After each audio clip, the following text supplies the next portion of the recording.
Hello,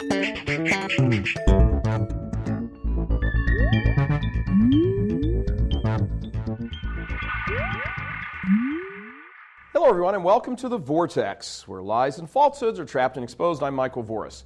There has been a lot of ink spilled lately on the Roman Polanski affair, or should we say Roman Polanski's arrest. Much of the ink has been in defense of the man who, when he was in his 40s, drugged, raped, and sodomized a 13-year-old girl at a private party at Jack Nicholson's house. After a slick lawyer got most of the charges tossed in exchange for a guilty plea to a lesser offense, a much lesser offense, Polanski fled the country and took up residence in France, where he has lived in luxury for the past 30 years or so. In a sickening and disturbing fashion, the Hollywood elite, like Whoopi Goldberg, have come screaming to this man's defense. He was not charged. I know it wasn't rape. There is a statutory rape. Child molest, maybe? I'm not sure. It was something. It was something else, but I don't believe it was rape. It's sickening because of the sheer hypocrisy of their stands. If Polanski was Father Roman Polanski instead of film director Roman Polanski, they would be shouting for his execution. There shouldn't be a double standard. You rape a child, you go to jail, period. Whether you're a priest, a bishop, a film director, a Baptist minister, doesn't matter.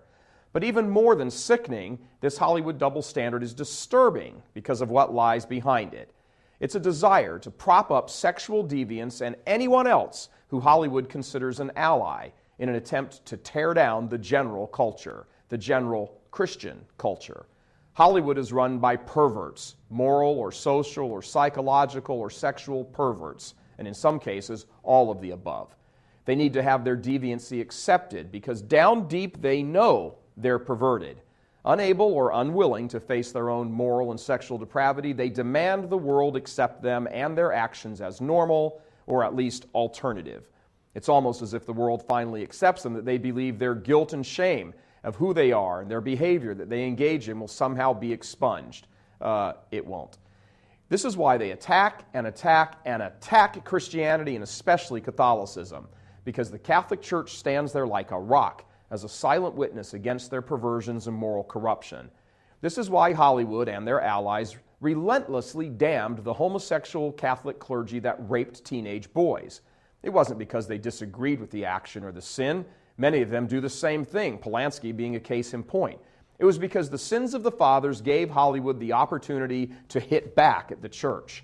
Like it or not, the church and her teachings stand as a witness against the sins of contemporary man, and contemporary man hates it. Modern man wants to revel in his sexual perversions and drunken excess. He wants to kill the children conceived of his fornications and adulterous one-night stands.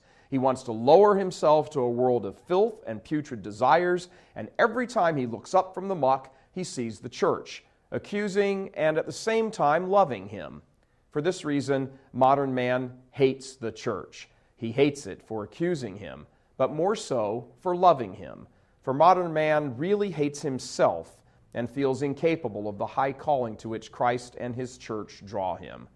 The icons of modern man, Hollywood and the liberal elite, therefore, have set their face against God and his church and will die in their perversity, all the while damning child-raping priests and celebrating child-raping directors. I'm Michael Voris. Please help us keep delivering these kinds of messages that so desperately need to be heard and acted on.